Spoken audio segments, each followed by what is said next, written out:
Ibu Mega mengatakan, kami kok dibeginikan, salah saya apa? Itu kalau kita acu ke dalam sebuah komunikasi politik, itu bentuk keprihatinan sekaligus juga marah. Saya telah mungkin ada 3 jawabannya, mungkin nih. Yang pertama adalah Ibu Mega menyadari bahwa yang memulai mengangkat bendera perang terhadap Pak Jokowi, ini kan judulnya perseteruan Megawati dan Jokowi yang semakin meruncing. Itu adalah Ibu Mega. Kapan itu dilakukan? Pada saat 3 periode dikumandangkan.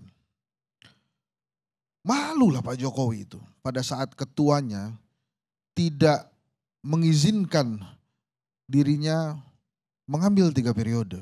Ternyata Ibu Mega begitu taatnya kepada hukum. Tapi sudah tersebar kabar bahwa dia ingin 3 periode. Jadi itu adalah asal muasalnya, mungkin yang pertama. Kenapa Ibu Mega kemudian bertanya, kenapa kami dibeginikan? Salah saya apa? Mungkin yang pertama itu, karena dia pertama kali mengibarkan bendera perang, menolak 3 periode. Yang kedua, Ibu Mega menolak keberlanjutan. Dalam arti keberlanjutan kekuasaan. Bukan keberlanjutan pelayanan atau perjuangan ideologis seperti yang harusnya partai politik miliki. Apa itu keberlanjutan yang tidak didukung oleh Ibu Mega? Ya ada anaknya masuk ke sana. Sehingga Ibu Mega menggarisbawahi nggak boleh keberlanjutannya seperti ini.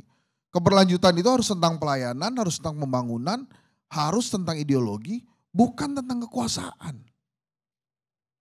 Kemudian menurut saya yang ketiga, kenapa kemudian Ibu Mega digituin itu? Ibu Mega adalah satu-satunya ketum parpol yang tidak bisa ditundukkan sampai hari ini. Ya dia sendirian aja nggak apa-apa. Ketum-ketum parpol yang lain tunduk pada dirinya. Pada diri Pak Jokowi maksud saya. Partai-partai politik lain itu nurut apa kata Pak Jokowi. Tapi dengan Ibu Mega tidak sama sekali. Jadi 3 hal itu menurut saya yang menjawab kenapa kemudian PDI Perjuangan atau Ibu Megawati dibeginikan oleh Pak Jokowi.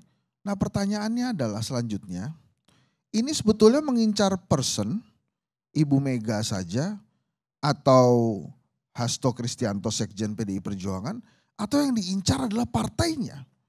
PDI Perjuangan jatuh pasca Jokowi menyeberang, tidak lagi berada di dalam PDI Perjuangan. Dan apakah itu akan terus-menerus dilakukan seperti itu? Menurut saya iya. Jadi saran saya kepada teman-teman PDI Perjuangan memang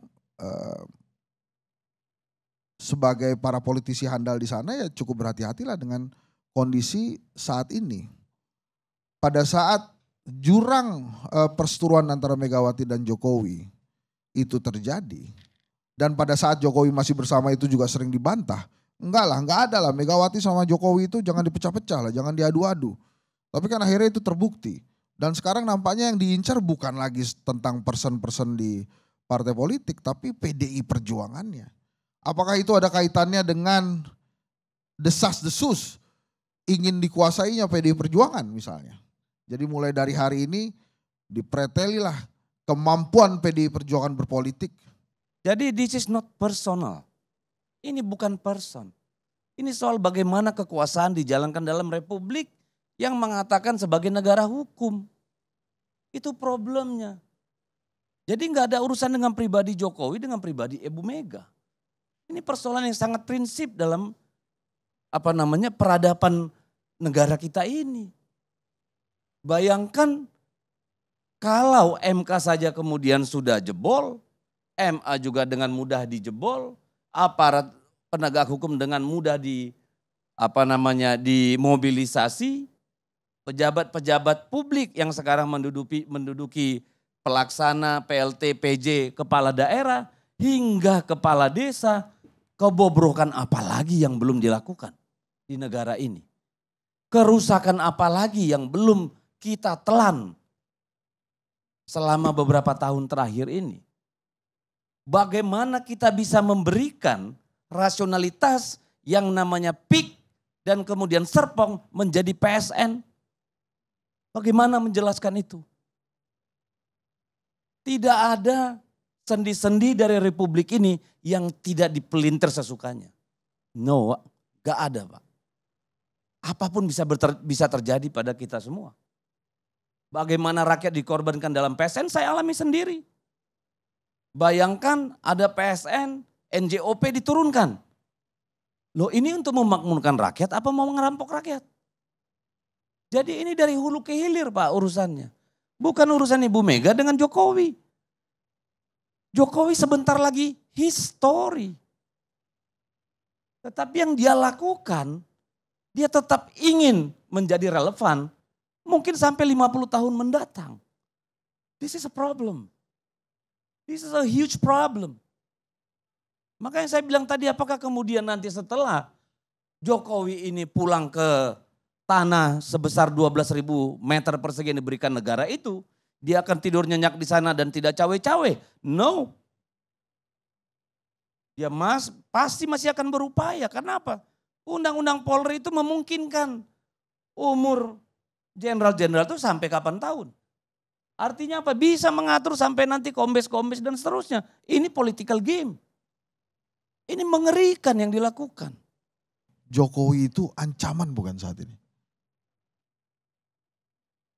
Jokowi itu? Ancaman bukan buat PDI Perjuangan saat ini? Pak, kita sudah terbiasa dengan ancaman. Malah Bu Mega itu ngejek. Pak Hasto, saya ini 3 kali dipanggil polisi loh zaman Soeharto. Saya dipanggil jaksa. Ngapain lu takut hadapin? Oh takut? Ancaman. Kita terbiasa dengan ancaman, bukan kita pede Pak. Tapi seancam-ancamannya dia makan nasi juga kok. Dia juga punya rasa takut. Emangnya kita juga nggak tahu apa yang di sana yang miring-miring punya Pak. Sabar aja. Tinggal dibuka juga ya? Tenang aja lah.